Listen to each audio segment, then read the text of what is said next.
Star Wars, fights between the Jedi and the Sith, beings and swordmasters such as Mace Windu and Count Dooku are all about the matchup. Obi Wan's Sarisu style was a saber form that focused on a tight and impervious defense, where the lightsaber moved very slightly so as to expand little energy parrying, counter-thrusting, and rip-sitting. Greetings, acolytes of the Force, and welcome back to our archives. I have been expecting you. And I'm here to pose a question for us to examine and analyse today. Why could Anakin beat Dooku, but Obi-Wan could beat Anakin, when Obi-Wan was beaten by Dooku twice over the course of the Clone Wars, and many, many more times? Beaten twice in the movies, and beaten many more times in the animated Clone Wars TV show. In conclusion, the goal was to have superior stamina and patience so that when your opponent started tiring out or getting frustrated by your impervious defense, the same tactic Obi-Wan employed against General Grievous, you could take advantage of a dip in their technique and their fault, expose openings and finish them. Mace Windu stated that Obi-Wan is not just a master of Sarisu, he was the master of Sarisu and the finest practitioner of the form ever, making him one of the most powerful Jedi, including Mace Yoda, Kip Duron, and Kyle Katarn.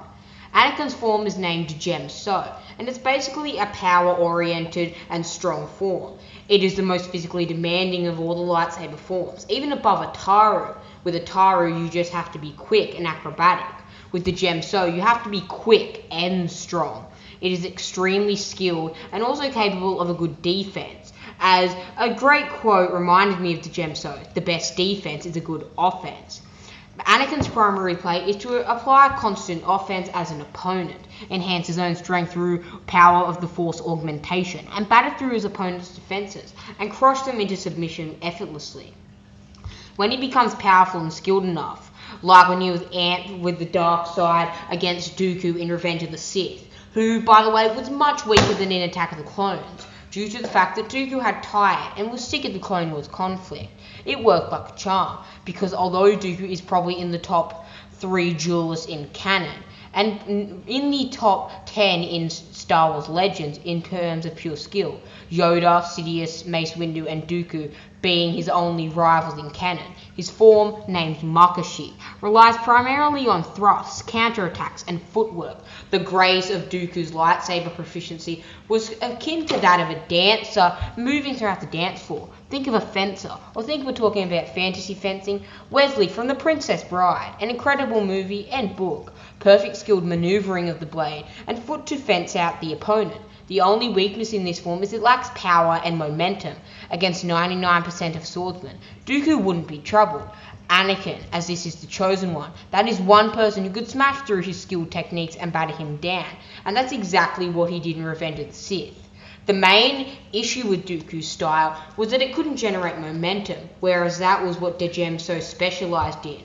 And probably the other kicker to Dooku's form was the fact that he was extremely old. He was 83 times the time he finally confronted and engaged in an altercation with Anakin and Obi-Wan aboard the Invisible Hand in 19 BB Light. 83 years old is an impressive feat to be able to keep up with Anakin Skywalker, the Chosen One, and the Master of Sarisu in Obi-Wan Kenobi. Dooku was far beyond his physical prime, and most likely, if it had been in his physical prime, like we most likely will see a portion of in the Tales of the Jedi TV show airing October 26th, Dooku would have been able to absolutely hammer down Anakin due to his superior blade work. There was a bit of foreshadowing of Anakin battering down Dooku's defenses throughout the Clone Wars animated TV show as well. Anakin on his own put out a number of good fights against Dooku alongside Obi-Wan, and even had him on the ground choking him in one episode, until Dooku unleashed a torrent of Force lightning that briefly incapacitated the Chosen One. And this is the last point. Dooku only beat Obi-Wan in Revenge of the Sith because he used the Force. Dooku at the point was still a bit stronger in the Force than Obi-Wan, due to his 1,000 or more higher midichlorian count, and I would say noticeably more skilled due to his tenure as a seasoned Jedi Master and Sith apprentice as Darth Tyrannus.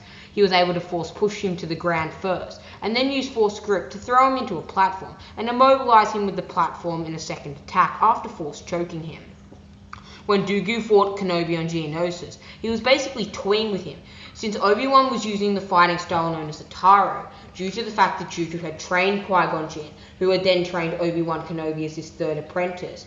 Qui-Gon specialized in the Taro, and Obi-Wan was still employing that same strategy before switching to Sarisu, meaning that Dooku knew exactly what moves he was going to make every time before Obi-Wan even knew what he was going to do, and before he even knew what he was going to make. Ataru focuses on offensive and acrobatic flips, just like how Yoda masters it and all the basic techniques of it. Obi-Wan learnt this form from Master Qui-Gon Jinn. If you pay attention to the fight in The Phantom Menace against Darth Maul, you'll see Obi-Wan does a number of flips over Darth Maul. This form doesn't really suit him after he became a Jedi Master to Anakin, because he became much more conservative, cautious, patient, and awaiting in his approach to fighting, which essentially nurtured the strengths of Ataru and made it easy for Dooku to toy with him, also due to the fact he had trained his master and knew the form in which Kenobi was replicating off by heart. By the time of the Revenge of the Sith, though, Dooku was in big trouble when he realized Obi-Wan had become a master of Sarisu in the middle of their duel. While Dooku was unquestionably a better duelist than Obi-Wan even in his weakened state in Revenge of the Sith. At the start of the fight against Dooku, Obi-Wan faked Dooku out by engaging first in Ataru. This lured Dooku to a false sense of security because he knew all the weaknesses and faults of the form and Obi-Wan's application of it. Midway through the fight, Obi-Wan suddenly changed to Sarisu and parried a number of thrusts that Dooku thought were going to end the fight. Dooku became very, very cautious and conservative. However, he quickly overcame it, because he realized that with Anakin's offense, he was going to be on the back foot the entire time due to his age, and with Obi-Wan's defense, he was up against a wall, basically getting crossed between a rock and a hard place whilst the Count of Sereno.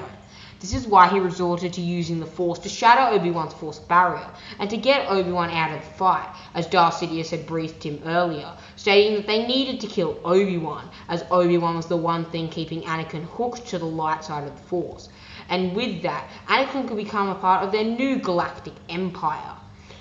Using the Force, he Force choked him and incapacitated him, at which point he assumed he'd control the fight against Anakin alone. This speculation, however, was wrong, as it's very possible that if Dooku were to fight Obi-Wan alone at the time of Revenge of the Sith, Obi-Wan's unbreakable defense, while in my opinion would not match up to Dooku, would surely give him a formidable fight, and would make him at least try partially. However, in the end, I believe Dooku would win 9 times out of 10, possibly even 10 times out of 10.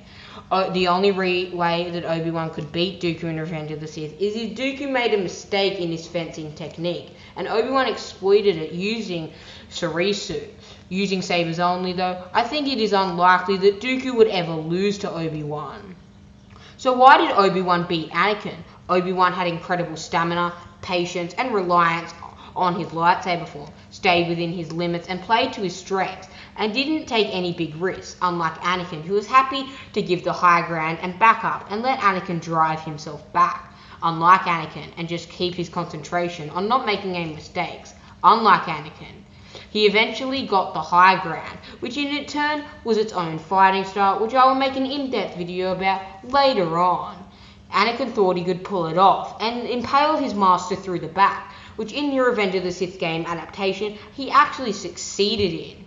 He warned Anakin not to continue and pursue the fight, but being ego-driven to this point, and arrogance blinding him through the dark side, Anakin believed he could pull it off. He made a fatal and critical mistake, left himself open in that flip slash, in which Obi-Wan was himself very experienced in. It was how he beat Darth Maul after all. Anakin had studied the duel between Maul and Obi-Wan many years prior, and knew that this strategy could possibly overwhelm Obi-Wan. Obi-Wan took advantage, however, of the opening and sliced him to pieces. This was Sarisu at its finest, a mix of offense and defense. Obi-Wan won not just because he got lucky, but because he was the master of Sarisu, developing such impenetrable defenses that even Anakin's power strikes couldn't batter them down, and took advantage of the one mistake Anakin made during the fight, giving him the victory, and making the Chosen One maimed, scarred, and brutalized. Well, my friends, what did you think of this explanation? Dooku is unquestionably a better swordsman than both Anakin and Obi-Wan in his prime, and could very well be in the conversation of the top 3 best swordsmen if we are considering Legends continuity at his peak of physical strength. Most likely we will see in the Tales of the Jedi TV show, airing later this month. I am very excited to see the Tales of the Jedi TV show, and more specifically the Count Dooku segment of it. Dooku was one of my favourite duelists in all of Star Wars, a cold, calculating, and manipulative political figure from the noble house of Serenno. Dooku checks all the boxes of a Star Wars character I truly admire. Dooku was a master of fencing, and Christopher Lee, the actor that portrays Dooku, R.I.P., was also a master fencer in real life. Goodbye, acolytes. I'll see you in a galaxy far, far away. And be sure to master your own lightsaber form before going up against the Master of Sarisu and the dark side bolstered Chosen One.